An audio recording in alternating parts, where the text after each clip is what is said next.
just spent the past year-ish traveling, trying to see a bit more of the world, learn about different places and people, and avoid going broke all the while. And I wanted to make this video so I could come back to it in 10 years to remind myself about sort of everything without watching 6 hours worth of video clips. In total, we visited more than 20 countries over the past 11 months, which has obviously been such an amazing experience. And I've been to places I really never thought I'd visit, even though they're all pretty vanilla. I know that I'm in an incredibly privileged position.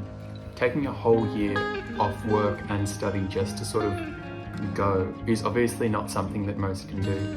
If it is something you're considering though, I can wholeheartedly recommend it. So let's go back a second.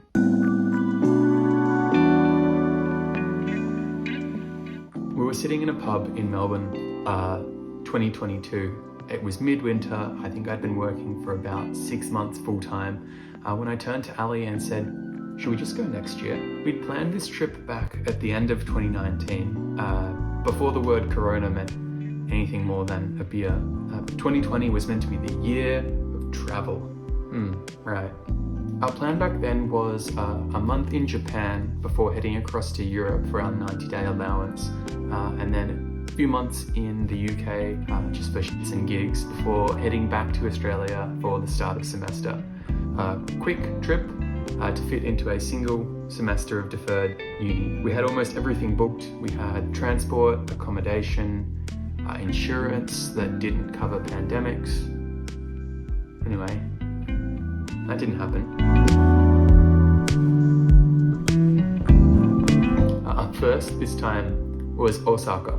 We arrived at Kansai International Airport with an Airbnb booked for 4 weeks in Hirano, which is just outside of Osaka, and then a flight from Narita to Berlin, 31 days, and we had nothing else booked for the whole year. Honestly, at this point, we were just exhausted. Neither of us had had a proper holiday since high school, so we did a whole lot of sleeping, which is maybe a waste, but look, we needed it. I think we had like 14 hours a night for sleep-ins on those futons. Really needed. We were super lucky to have a couple of friends meet up with us while we were over there. It was an amazing start and send-off for us for our whole year. Getting to explore a foreign city with some of my best childhood friends is an experience I will never forget. Everywhere we visited across Japan reminded me so much of the media that I've consumed over the years, and I really fell in love with the cities and the towns and the streetscapes that we saw. Just before we left Japan, we snagged a cheap Eurail pass, or Interrail pass, thanks to a sale, and we booked our exit ticket from Europe, from Amsterdam to London, on the 90th day we were there, which is risky, but it worked out. We also confirmed the first of what would become many house sits through a platform called Trusted House Sitters. Now, house sitting is exactly what it sounds like. You sit on the roof of someone's house. Someone advertises that they need a carer for their pet and home, and someone else applies, and look, we made the most of that. It is so good. Now, I keep saying we didn't really plan much, but we never risked being out with somewhere to sleep. Now, we're a bit better than that. When we arrived in Berlin, completely exhausted again, we had the next 2 destinations already locked in, so it's maybe not as backpacky as I make it out to be. Germany as a whole is a really great starting country for our little adventure. And really any first-time Europeans launching point. It's a perfect mix of friendly and standoffish. Lots of people there speak English. It's relatively cheap, and the cities are pretty representative of what lots of Europe is like. I'm honestly really glad we started here. We let house sits help dictate where we would go. So when a couple of nights in Erfurt popped up, we figured it's only a train ride away. And then another one in Frankfurt, it just lined up really perfectly. We got some more snow when we were in Frankfurt and had some time to sort of better plan our route for the next 3 months. The rough plan we came up with was a clockwise circle through Central and Western Europe. Starting with Germany, we'd head down to Italy, across to Spain, and then back through France to the Netherlands, where we'd head over to the UK. Let's just speed run now through Prague, Vienna, and Ljubljana. Down now to our month in Italy. We booked our little apartment for nearly the whole of April in a small coastal town in Tuscany called Piombino. It's only an hour to Florence or Pisa, 2 up to Lucca or Cinque Terre, and 4 down to Rome.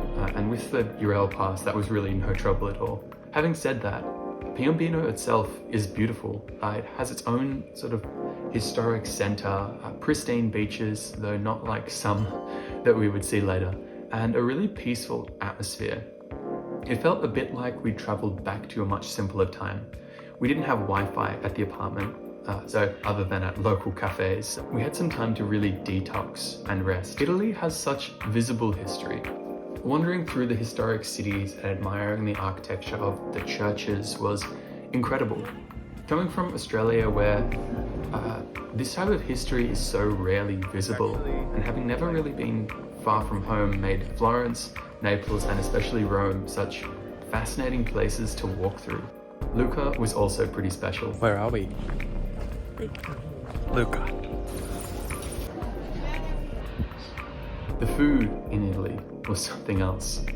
Such simple staples, sure, but the quality of the fresh fruit and veg, or the tinned tomato or olive oil, made cooking a real joy, and trying the local treats out was excellent. Something fun was the reaction from the locals that we got. In Germany, nearly everybody expected me to speak German. Strangers asked for directions or the time, which I was completely unable to assist because I don't speak German. But in Italy, I don't think anybody spoke to me the whole time. Even at like the checkout at a supermarket. Maybe I just looked mean or unapproachable or something, but they were happy to speak to Ali, who also doesn't speak Italian. So yeah. After a peaceful month, and just as my Italian reached a non-zero capacity, we decided to move on to more pristine beaches and body dysmorphia in Nice and Monaco, and then quickly down through to Spain. The vibe in Spain is so fun, but the idea of not eating dinner until that late would take some getting used to. Barcelona was a real highlight for me. I loved this city. If I had any basis in Spanish, I would be very happy to spend a lot more time there.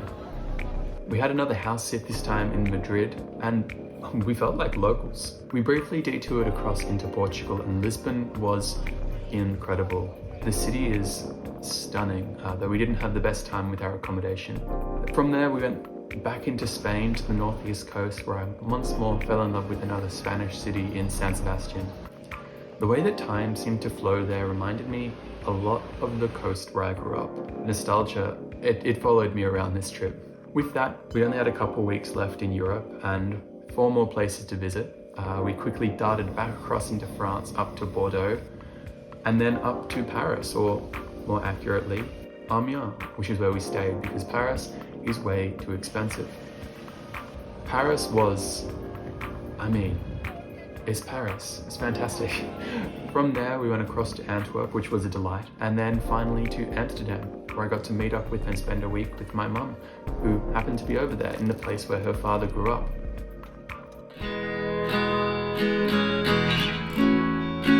After Amsterdam, our 90 days were up, so on the train to London we went, packed lunch and all. After more than 4 months in countries where English was not the primary language, the arrival in the UK was a welcome change, as was the uncanny familiarity to home. I knew that Melbourne, well, it's a small city, but I wasn't quite ready for the scale of London.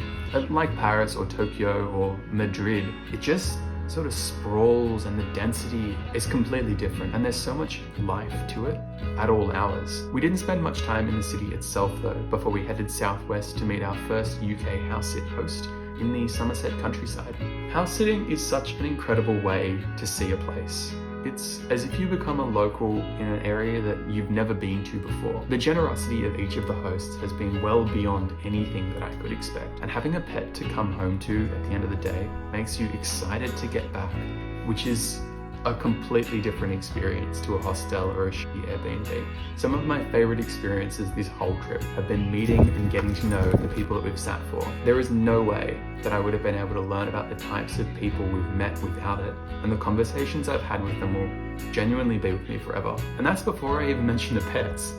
I know I said before that I fell in love with the cities, but it's really the pets that we've cared for that have stolen my heart.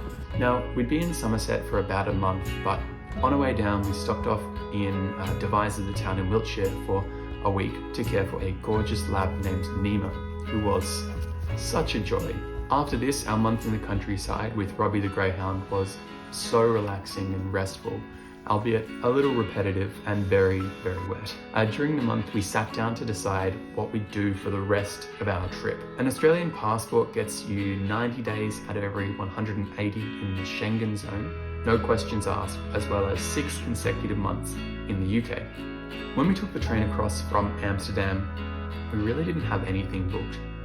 In hindsight, it was probably a bit silly, but at the time it made sense, as we really had no idea what the next 6 months would have in store for us. We thought that maybe we'd head back to Schengen once our 180 days were up, or maybe we'd head across to the States if that wasn't too expensive. But it was, so that didn't happen. We actually didn't even know when we'd head home, or from where. At first, we thought about spending a couple of months in the places that we'd liked the most from our first big loop from Europe Phase 1. Amsterdam, Berlin, and Barcelona were all very high on that list, though they were all obviously very expensive options. Then we thought, with everything we'd learned about the ease of travel through Europe, we could tick off a heap more countries, including several that we'd had back on the agenda for the previous trip. Scandinavia wasn't on the table before, but we figured, when's the next time we're going to be over here with no limit on time or budget? So we went through the rest of the Schengen countries that we hadn't visited yet. So we intentionally skirted around Switzerland because we knew how expensive it was. So besides Iceland, which is kind of like a dead end, and Greece and Malta, which my mum and sister had visited just months ago and told me all about, the rest of the Schengen countries could be ticked off in sort of a nice, neat candy cane. And then maybe we'd come back to the UK for the holidays. Also, in a nice change of pace and in complete contrast to what was EU Phase 1, we set Phase 2 out to be a little less stressful and booked a lot ahead of time. Transport and accommodation are easy and much cheaper to book in advance, as long as you know sort of where you want to be and what you're planning on doing. And for this, we did. All the while we were looking for house sits through the UK. We got super lucky and found a month in London and Edinburgh, which neither of us could believe. Ireland was also very much on the cards, as Aussies get 90 days, no questions asked to visit. I'm never getting through customs easily again, am I? So we spent some time looking at house sits over there as well, and managed to find a week in Dublin, which definitely scratched that itch. So with nearly the next 4 months planned, we set off back to Greater London to meet some more pets and lovely, fantastic, generous humans. I really don't think I'll ever be able to stop speaking fondly about the experiences I've had doing this. When we first arrived in London, I honestly wasn't sold on it. I thought it was just another city, like so many we'd visited over the past few months, sort of sprawling suburbs, pretty city centre, but after a couple of months living there, I really started to enjoy it. Having said that, it was summer, and I'm always happy in summer, so take that how you will. The city has such a busy and creative vibe that I really liked. Being able to go out to a show any night of the week is such a fun aspect to the city, and it doesn't break the bank here either. As we took the bus up to Edinburgh, I felt pretty sad leaving. Even though I knew that once we'd finished EU Phase 2, we'd be back. I was not expecting to fall in love with Edinburgh, but oh boy, did I. It is a beautiful city, such a fantastic youth culture, lovely parks, and even a beach. It was still kind of warm from summer. The house was amazing, as was the neighbourhood. We were there only a few days after the Fringe finished, which was a massive shame. One year I'll be able to go, but the dates just didn't line up with the house sits that we found. I'm certain it's just as, if not more, incredible than the Melbourne Comedy Festival, which I love. Dublin was next on the agenda, although it's more accurate to say Portmarnock, which is an hour on the local bus from the city. It was worth being out of the city though, for the beachside town that we were in, which is probably the most homey I've felt since leaving home. Having a friendly pub here really helped too. From Dublin, we returned to Schengen. The border security just waved us through, no questions, with Copenhagen, which was incredible. I know I keep gushing about so many of the places that we've visited this year, but I really have had the best time. Copenhagen, like Amsterdam and Antwerp, is a place that I'm almost certainly not cool enough to live in, but I'm sure it would be a blast. Gothenburg, the home of the king, was up next. Kind of a halfway house to break up the trip to Oslo, but it was a welcome one, with fantastic green spaces and tidy neighbourhoods. Oslo itself wasn't so much for me, though we didn't get to see much of it. I know that Norway is a well-off country, but the city just sort of didn't have the vibe, I guess, that I was hoping for. There were some really trendy neighbourhoods in the north, but the foreshore was much more modern than many of the European cities that we've been through, though it was really cool to see where they shot that rooftop scene from Tenet. Our escape up to Tromsø, though, was excellent. If Scandinavia wasn't on the cards originally, going to the Arctic Circle wasn't in my wildest dreams. The landscape that far north is something that I wasn't sure I would ever see, so it was absolutely magical to spend the week up there. If it wasn't completely dark for 2 whole months every year, I think it could be fun to live there, but it would probably be pretty depressing to not leave the house thanks to the weather. England. Sorry, no lights this time around, but the day will come. We tried to fly as little as possible for EU Phase 1, but we really weighed up time, cost and convenience when it came to travelling through Scandinavia, and there were some legs that just didn't make sense not to fly, unfortunately. Tromsø to Stockholm was one of these, so with that, we're in the Swedish capital, which was another fantastic city that I really enjoyed, though we didn't spend much time there, it's a bit of a recurring theme for EU Phase 2.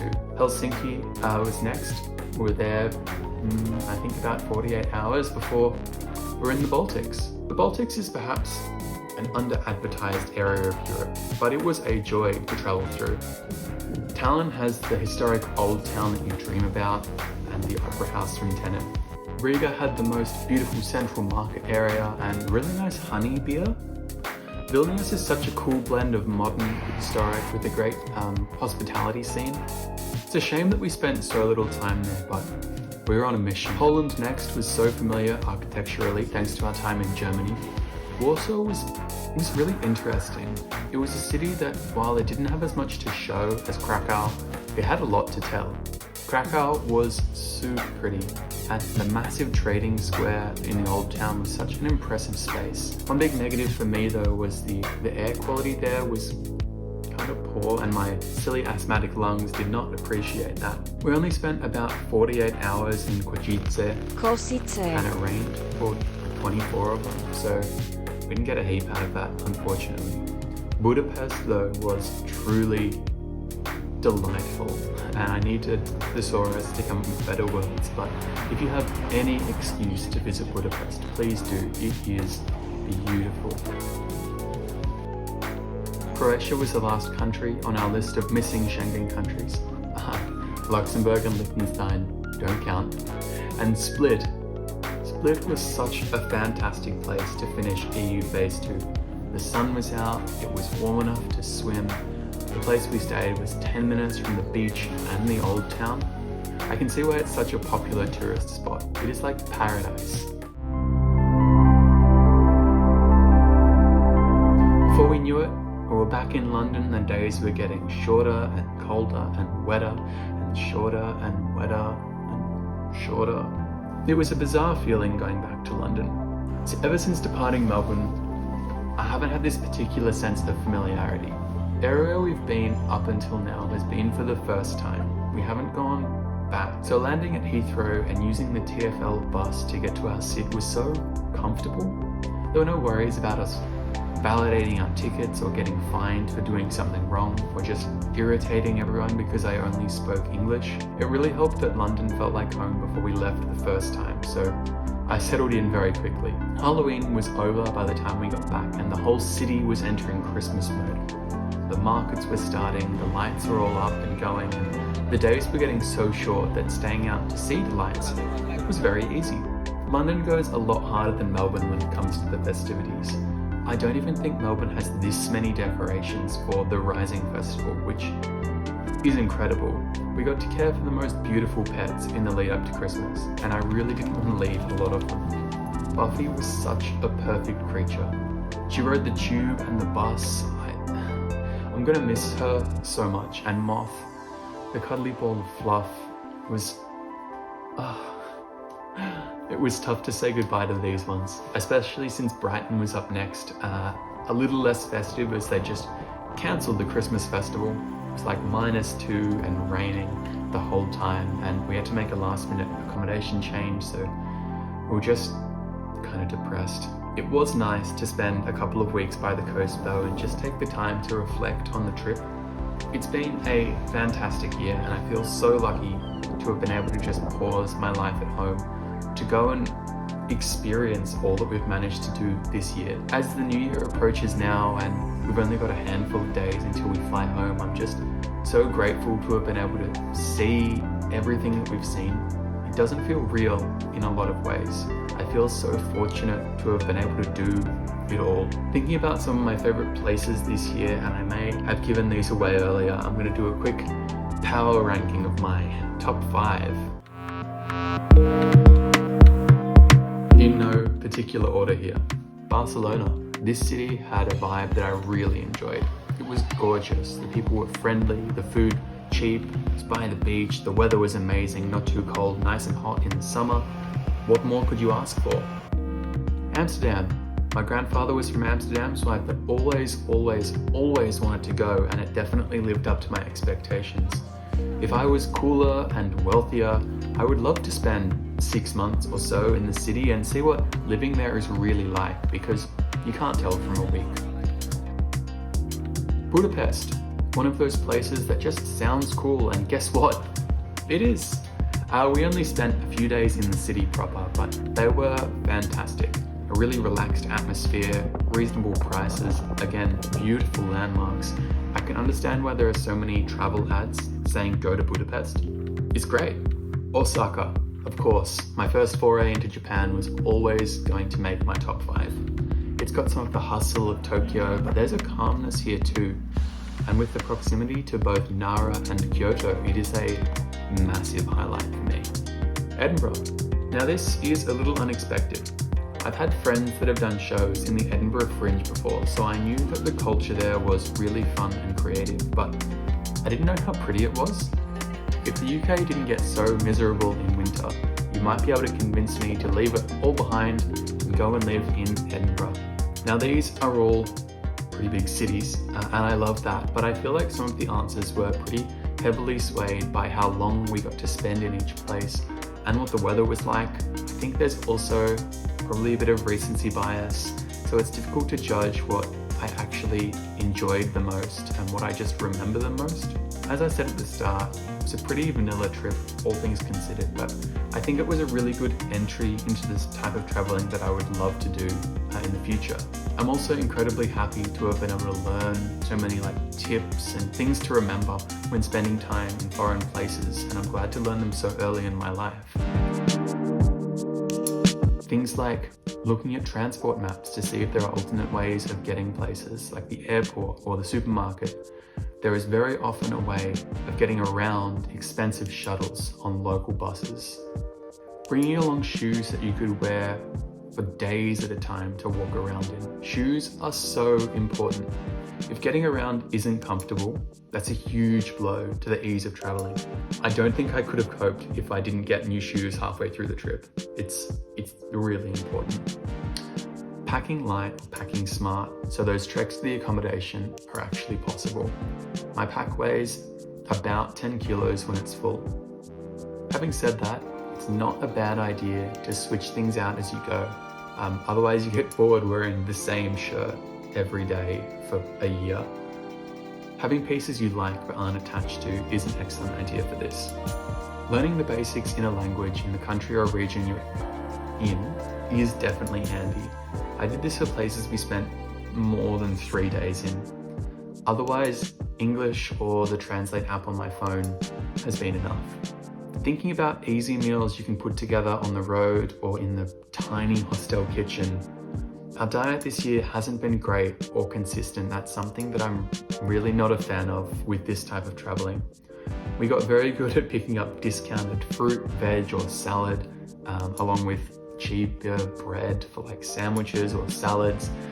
We only ate out a handful of times, and some of my favorite memories while I've been traveling have been those eating like a freshly made sandwich on a riverbank or in a piazza or at a park. It's just special. Finally, being prepared to change. Plans will skew even when you're at home, so without that safety net, it can get really overwhelming when something changes while you're traveling. It's just something you have to be prepared mentally and kind of financially, but as long as you are, things will work out. It's not something to be paranoid about, it's just something to be aware of. We had a couple of fun alterations, mostly relating to train trips. Not every carriage will go to the same destination, especially on long intercity trains. Also, there are often rail strikes, especially in the UK and Germany.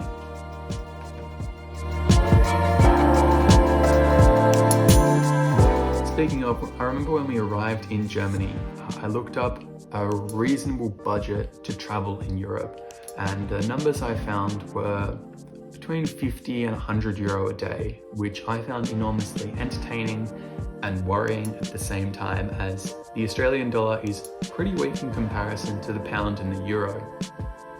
Fortunately, that was a big lie, provided we did get very lucky and were pretty clever with our money. House sitting was for sure the biggest factor here, as for nearly the 5 months that we're in the UK, we only paid for about 2 weeks worth of accommodation. More than 50% of the total nights of the year were free, and nearly 70 were less than 20 Australian dollars, which I'd say is pretty reasonable. Also, avoiding eating out was a huge factor. We tried to get accommodation with the kitchen so that we could cook ourselves, and sort of constructed lunches wherever possible. We did very well with our money, and by my napkin math, we spent maybe 60% of what we would have spent at home. Though I haven't worked at all this year. But by that logic, it is cheaper to travel than just live. In total, we visited 24 countries, 42 cities. We took hundreds of buses and trains, walked more than 3,500 kilometers over the past 11 months. It has been amazing and exhausting, and I am very much ready to go home now. Maybe an extrovert could keep this up for longer, but I think it's time to go back to my bed, and with only one, I guess technically 2 flights to go, it'll be very nice to see my family and friends again. Now, this is the first video I've made like this, and it took me quite a while to put together. So if you got this far, thank you very, very much. I would really appreciate any feedback to help me get better at making these videos, so you could leave a comment here or DM me on Insta. Now, I've put our referral link for Trusted House Sitters in the description, which gives those who sign up using it 30% off the annual subscription, and also gives me 3 free months if you do. We aren't sponsored, though we would benefit from you signing up. So I'm not really sure if YouTube would consider this an ad or not. I really can recommend it though. We've had incredible experiences that would have been impossible without it. Thank you so much for watching. Peace.